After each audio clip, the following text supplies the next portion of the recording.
Hello दोस्तों, NC audio book में आपका स्वागत है। भाग 2 प्रीमियम कूपन का उपहार।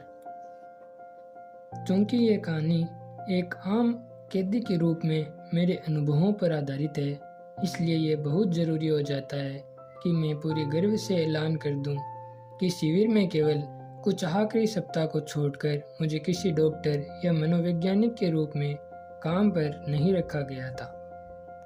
मेरे कुछ सहकर्मी किस्मत वाले रहे जिन्हें शुरुआत से ही ऐसे पद मिल गए और वे बंदियों को रद्दी कागज के ढेर से बनी बैंडेज लगाकर प्राथमिक चिकित्साएं ही देते रहे। मैं तो कैदी नंबर 1,19,104 था और मेरा अधिकतर समय रेलवे पटरियों के लिए खुदाई करते हुए और पटरियां बिछाते हुए बीतता था। एक बार मुझे एक बड़ा मुश्किल काम सौंपा गया था। मुझे अकेले ही एक सड़क के नीचे से वाटरमैन के लिए सुरंग खोदनी थी। आखिर मेरी कड़ी मेहनत रंग लाई। 1944 में क्रिसमस से ठीक पहले मुझे उपहार स्वरूप तथाकथित प्रीमियम कूपन दिए गए। ये कूपन उस निर्माण कंपनी की ओर से दिए गए थे जिसके पास हमें गुलामों की तरह बेच दिया गया था। कंपनी की ओर से शिविर अधिकारियों को प्रतिदिन हर कैदी के लिए एक निश्चित धनराशि का भुगतान किया जाता था। कंपनी को एक कूपन 50 फेनिंग डच सिक्का का पड़ता था और हर कूपन के बदले में 6 सिगरेट ली जा सकती थी। अक्सर वे कूपन उनकी अंतिम तिथि निकलने के बाद ही दिए जाते थे, इसलिए उनका कोई मोल नहीं रह जाता था। लेकिन मैं 2 असली कूपनों का मालिक भी बन गया था, जिस पर मुझे बड़ा गर्व था। उन 2 कूपनों के बदले मैं 12 सिगरेट खरीद सकता था, पर इससे भी अहम बात यह थी कि उनसे 12 सिगरेट के बजाय 12 कटोरे सूप भी मिल सकता था।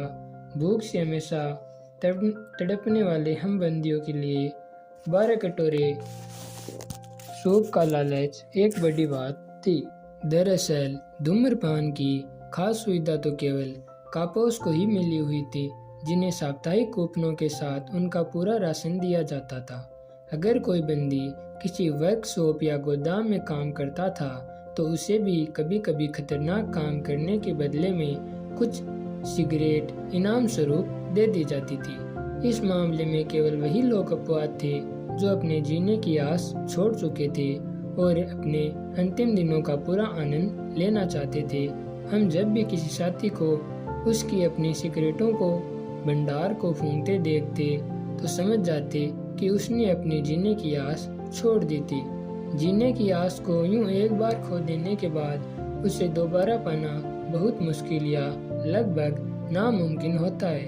अगर कैदियों के अनुभवों और निरीक्षणों से तैयार सामग्री का अध्ययन किया जाए तो यह देखा जा सकता है कि बंदी शिविर के लिए बंदियों के मन में पैदा होने वाली प्रतिक्रिया के 3 चरण होते थे। उसे शिविर में भेजे जाने का चरण, बंदी शिविर में मगन होने का चरण और उसके आज़ाद होने के बाद का जीवन। अगर आप पहले चरण के लक्षण की बात करें तो वह बड़ा हैरत अंगेज था। हालत ऐसे होते थे कि शिविर में दाखिल होते समय हर बंदी लगातार सदमों का सामना करता था। मैं आपको अपने दाखिले से जुड़े सदमे की मिसाल देता हूँ। काफिले की दास्तान। पिछले कई दिनों से करीब 1500 बंदी 24 घंटे सफर कर रहे थे। रेलगाड़ी के हर डिब्बे में 80 कैदी यात्रा कर रहे थे। सभी कैदियों को उनके सामान के ऊपर ही लेटना पड़ता था, जो कि उनकी बची कुची निजी संपत्ति कही जा सकती थी। रेलगाड़ी के डिब्बे कैदियों से इस तरह ठुसे हुए थे कि केवल खिड़कियों के ऊपरी हिस्से से ही दिन के प्रकाश की हल्की सी झलक मिलती थी। हर कैदी इसी उम्मीद में जी रहा था कि वह गाड़ी उसे किसी हथियार बनाने वाले कारखाने की ओर ले जा रही है, जहां उसे एक बंधुआ मजदूर की तरह काम करना होगा। हम यह भी नहीं जानते थे कि अभी तक हम सिलेसिया में हैं या पोलैंड पहुंच गए हैं। इंजन की सीटी का स्वर ऐसी करुण व तीखी पुकार जैसा लगता था मानो गाड़ी यात्रियों के बोझ तले दबकर करा रही हो, जबकि यह गाड़ी अपने यात्रियों को एक विनाश की ओर ले जा रही थी। इसके बाद गाड़ी किसी बड़े स्टेशन के पास शंटिंग करने लगी। उत्सुक सही यात्रियों में से कोई चिल्लाया, यहाँ एक संकेत दिखाई दे रहा है, ऑस्विच। उस एक क्षण में मानो सबके दिल की धड़कन थम सी गई। ऑस्विच, यह नाम तो सबके लिए गैस चैम्बर, शवदाह व बंदियों की सामूहिक हत्या का दूसरा नाम था। आखिरकार वह गाड़ी धीरे धीरे लगभग सकुचाते हुए आगे बढ़ी, मानो अपने सही यात्रियों को जितना हो सके ऑस्विच के भयानक नतीजों से बचाना चाह रही हो। दिन की हल्की उजास के साथ हमें गाड़ी में से ही एक विशाल कैंप की 4 दीवारी में लगी तारें दिखाई देने लगी। मीलों मील तक लगी कंटीले तारे, वॉच टावर्स, सर्च लाइट्स और फटे लाल कपड़ों में इंसानी आकृतियां। हम नहीं जानते थे कि वे दिन के धुंधले उजाले में धुंधलाती हुई सीधी वीरान सड़कों पर पैदल चलते हुए जाने की सोर जा रही थी। वहां से चीखने चिल्लाने और आदेश के अंदाज में बजती सीटियों के स्वर भी सुने जा सकते थे। हम नहीं जानते थे कि उनका क्या मतलब था, पर मेरी कल्पना शक्ति कहती थी कि बहुत से लोग फांसी के तख्तों पर झूल रहे हैं। मुझे डर तो लग रहा था, पर मैंने खुद को संभाल लिया, क्योंकि अब तो हमें हर जगह ऐसे ही भयंकर दृश्यों और अनुभवों का गवाह बनना था। आखिरकार हमारी गाड़ी मंजिल पर जा पहुंची। पहले पहल छाई खामोशी के बाद चारों ओर से आदेश के तीखे स्वर गूंजने लगे। असल में यह तो एक शुरुआत भर थी, क्योंकि अब तो हमें शिविरों में रहते हुए लगातार उन तीखे और कठोर सुरों में मिल रहे आदेशों को दिन रात सहन करना था। वे स्वर ऐसे थे मानो कोई शिकार अपनी सांसें गिन रहा हो, पर इस सुर में एक अजीब सी कठोरता थी। एक ऐसे आदमी का सुर जिसे दिन रात इसी तरह चिल्लाना पड़ता हो, एक ऐसे आदमी का सुर जिसकी हत्या बार बार की गई हो। बंदी शिविरों की ओर अचानक रेलगाड़ी के डिब्बे अपने चिर परिचित शोर के साथ खुले और कुछ बंदियों का जत्था भीतर घुस आया। वे धारीदार वर्दी में थे, उनके सिर मुंडे हुए थे, लेकिन वे दिखने में बहुत हट्टे कट्टे थे। वे सभी यूरोपियन भाषा में बोल रहे थे, जिसमें लगभग एक निश्चित मात्रा में हास्य भी शामिल था, जो हमें ऐसे हालत में बहुत ही घिनौना लग रहा था। जिस तरह डूबते इंसान के लिए तिनके का सहारा भी बहुत होता है, उसी तरह मेरे मन में छिपे आशावाद ने इस सोच को बढ़ावा दिया, जो अक्सर निराशाजनक हालत के बीच में मेरी भावनाओं को वश में रखता आया है। ये कैदी दिखने में भले चंगे लगते हैं, सही सलामत है और आपस में हंसी मजाक भी कर रहे हैं। कौन जाने, शायद मुझे भी उनके जैसा ही कोई पद सौंप दिया जाए। मनोरोग चिकित्सा में एक निश्चित अवस्था होती है जिसे मौत की सजा रद्द होने का भ्रम, डिल्यूजन ऑफ रिप्रीव के नाम से जाना जाता है। जिस व्यक्ति को प्राणदंड दिया जाना है, वह अपनी मृत्यु से ठीक पहले यह भ्रम पा लेता है कि शायद उसे आखिरी पल में माफी मिल जाए और उसकी मौत का हुक्म वापस ले लिया जाए। हम सब भी इसी तरह आशा की डोर को थामे रखते हैं और आखिरी पल तक यही मानते रहते हैं कि हमारे साथ कुछ भी बुरा नहीं होगा।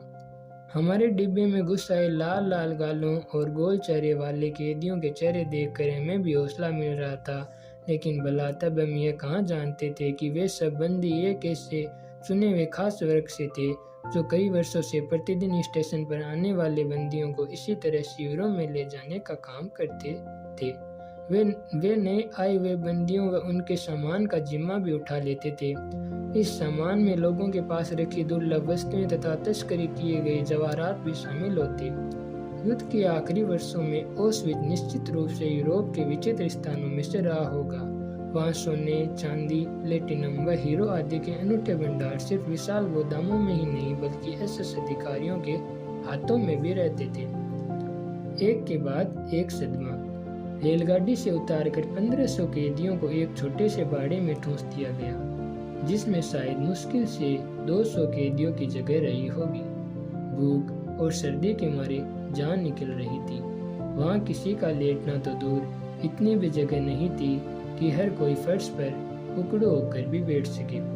पिछले 4 दिनों से हर बंदी के लिए 5 औंस डबल रोटी का टुकड़ा ही पेट भरने का साधन था। तभी मैंने सुना कि सेठ का एक बड़ा बंदी अधिकारी एक सदस्य के साथ हीरे और प्लेटिनम जड़े टाई पिन के लिए मोल तोल कर रहा था। अधिकतर सौदेबाजी शराब के लिए ही होती थी, जिसे वे स्नैप्स कहते थे। अब मुझे यह तो याद नहीं है कि एक ये शाम मनाने के लिए भरपूर मात्रा में स्नैप्स जुटाने के लिए कितने हजार अंकों की जरूरत थी, लेकिन मैं ये जानता था कि लंबे समय से वहां रह रहे इन कैदियों को शराब के बिना गुजारा नहीं था। ऐसे हालात में उन्हें खुद को शराब के नशे में झोंके रखने के लिए कौन दोषी ठहरा सकता था। कैदियों का एक दल ऐसा भी था जिसे एसएस के लोग भरपूर मात्रा में शराब दिया करते थे। ये वही लोग थे जिन्हें गैस चैम्बरों व शवदाहगृहों में काम करने के लिए नियुक्त किया गया था, और जो अच्छी तरह जानते थे कि एक दिन उन्हें नए व्यक्तियों के लिए यह जगह खाली करनी होगी, और फिर वे मजबूरी में अपनाई गई जल्लाद की इस भूमिका को जारी रखने के बजाय स्वयं ही इसके शिकार हो जाएंगे। हमारे काफिले में साथ आई हर कैदी के मन में अब भी यही गलत फहमी थी कि वह किसी तरह बच जाएगा और अब भी सब कुछ ठीक है। हमें एहसास तक नहीं था कि इसके बाद कैसे कैसे भयानक अनुभव हमारा इंतजार कर रहे थे। उस समय हमें ये पता नहीं था कि पर्दे के पीछे का अर्थ क्या हो सकता है। हम वहाँ घट रही सभी घटनाओं से बिल्कुल अनजान थे। हमसे कहा गया कि अपना सामान गाड़ी में छोड़कर कतारें बना लें। स्त्री और पुरुषों की 2 कतारें एक बड़े एसएस अधिकारी के आगे से गुजर रही थी। आज मुझे वह दिन याद करके हैरानी होती है कि कैसे मैंने अपने कोट के अंदर अपना झोला छिपाने की कोशिश की। मेरी कतार के पुरुष एक एक कर अधिकारी के आगे से निकल रहे थे।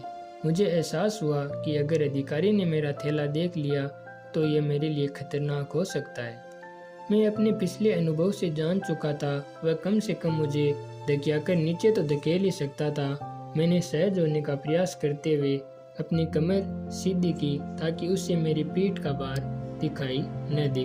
अब मैं उसके ठीक सामने था। वह एक लंबा और दुबला पतला आदमी था जो अपनी बेदाग वर्दी में बड़ा चुस्त दुरुस्त दिखाई दे रहा था। एक लंबी यात्रा के बाद गंदे और फटियाल कपड़ों में खड़े हम बंदियों की तुलना में उसकी छवि बहुत अलग दिख रही थी। उसने अपने बाएं हाथ से दाएं कलाई को आराम से सहारा देते हुए चेहरे पर एक बेपरवाही का भाव उड़ा हुआ था। उसका दायां हाथ उठा हुआ था और वह अपने हाथ की एक उंगली से बंदियों को दाईं या बाईं ओर जाने का संकेत देता जा रहा था। हम में से किसी को भी इस बात का जरा भी अंदाजा नहीं था कि उस आदमी की उंगली के संकेत के पीछे कौन सा भयानक अर्थ छिपा हो सकता है, जो केवल दाएं या बाएं जाने का ही संकेत दे रही थी। उसके अधिकतर संकेत बाईं ओर के लिए ही थे। अब मेरी बारी थी। तभी कोई मेरे कान में धीरे से बोला कि दाईं ओर भेजने का अर्थ है बंदी को काम के लिए चुना जाना, जबकि बाईं ओर उन रोगियों व बंदियों को भेजा जा रहा है जो काम नहीं कर सकते थे। ऐसे सभी बंदियों को एक विशेष शिविर में भेजा जाता था। मैं इंतजार कर रहा था कि सभी घटनाएं क्रम अनुसार सामने आएगी। उनमें से बहुत सी घटनाएं तो पहले ही घट चुकी थी। मैं अपने थैले के बाहर से बाईं ओर जरा झुका हुआ था, लेकिन स्वयं को सीधा रखने की भरपूर कोशिश भी कर रहा था। एसएस के अधिकारी ने मुझे हिचकिचाहट से देखने के बाद अपने दोनों हाथ मेरे कंधों पर रख दिए। मैंने भी होशियार दिखने की भरपूर कोशिश की। उसने मेरे कंधे पकड़कर तब तक घुमाए जब तक मेरा चेहरा दाईं ओर नहीं मुड़ गया। फिर उसने मुझे उसी दिशा में भेज दिया। Audio book